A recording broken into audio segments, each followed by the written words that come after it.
Good morning! Welcome back to my channel, Lutong Manyaman by Ate Rose. At sa aking FB Reels, Lutong Manyaman. Ayan, siyempre, yung ating pusit, maliliit lang. Kasi okay lang yung maliliit. Tapos, tinanggalan ko lininis ko sa loob, tinanggal ko yung kanyang ulo. Ayan, nagpakulo ako ng tubig, linagyan ko konting asin. Pinakuluan natin dyan ng sandali lamang para mamaya. Ang pusit kasi kapag matagal pinapakuluan yan, ay pag matagal linuluto yan, tumitigas lalo.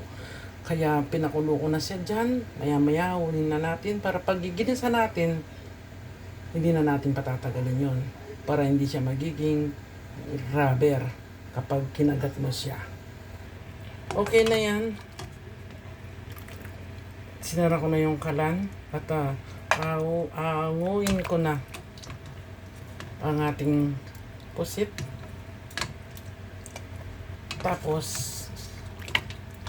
igigisa na natin yung kanyang sauce.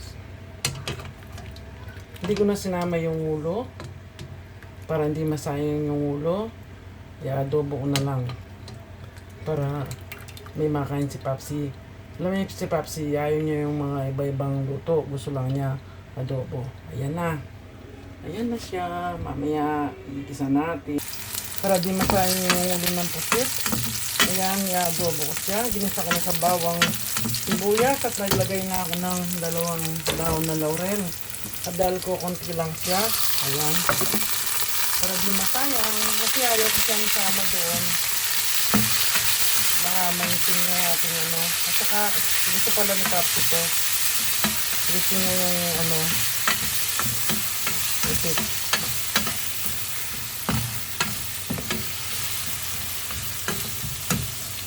Ayun, diba? Tapos, malito natin na ang sama. Ayan na yung ulo natin ng pusit. Lagyan ko na siya ng 1 kutsarang suka, 3 kutsarang toyo. At syempre, lalagyan natin ng paminta. Para mas masarap, lagyan natin ng magic sarap. Di ba? Talagang sasarap siya. Kasi may magic sarap. Ayan. Wag muna natin siyang haluin kasi nga may suka tayong inilagay. Ayan na ang ating pusit. Lalagyan ko siya ng konting sugar lang para yung ating suka lumambot ang lasa. Ayan na. Diba? May ulam na si Papsi.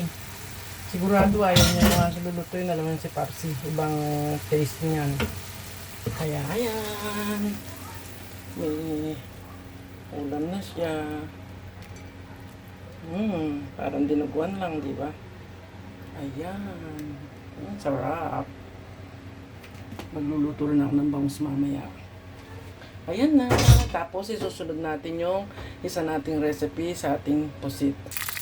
Ayan, naglagay na tayo ng butter sa ating kawali. Dinagdagan ko ang butter kasi yan ang nagpapasarap. At 1 ulong bawang na pinagtad ko siya.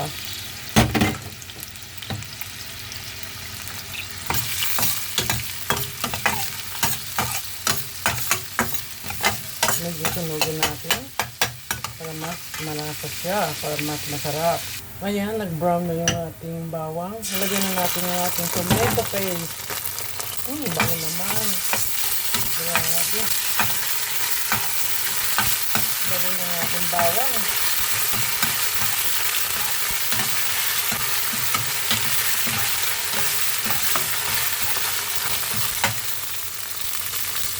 Siyempre, naglagay ako ng 7-up rito.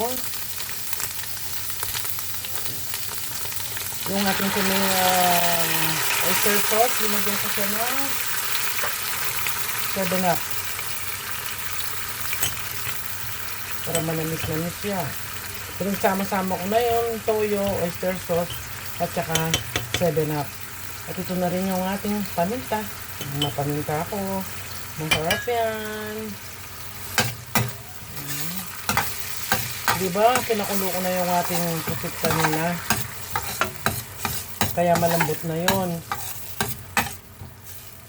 Kaya pag lagay natin dito, sandali na lang yun, luto na. Sarap talaga. Siyempre, lalagyan pa natin ng masarap. Ng magic sarap. Lalong sa sarap. At siyempre, ilalagay na natin yung ating pusit. Sinamahan ko na siya ng sili. Ayan. Ganyan lang sa kadali. Ganyan lang kadali yung ating recipe nito. Subukan ninyo. Diba? Yung pusit nyo, naging dalawang recipe pa. May pagpipilian. Kung gusto nyo ng adobo, kung gusto nyo ng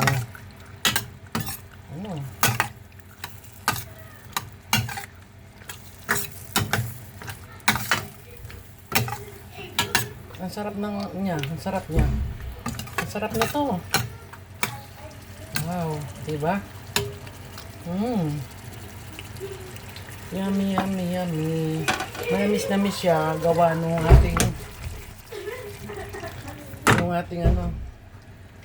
ating 7-up.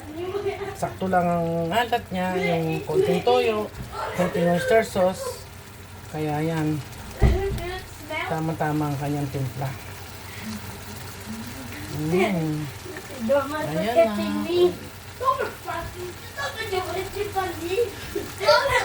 Ayan.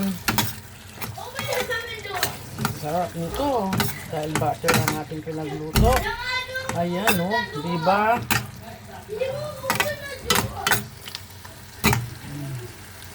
Kain na tayo. Ayan. Subukan nyo yan. Sarap talaga.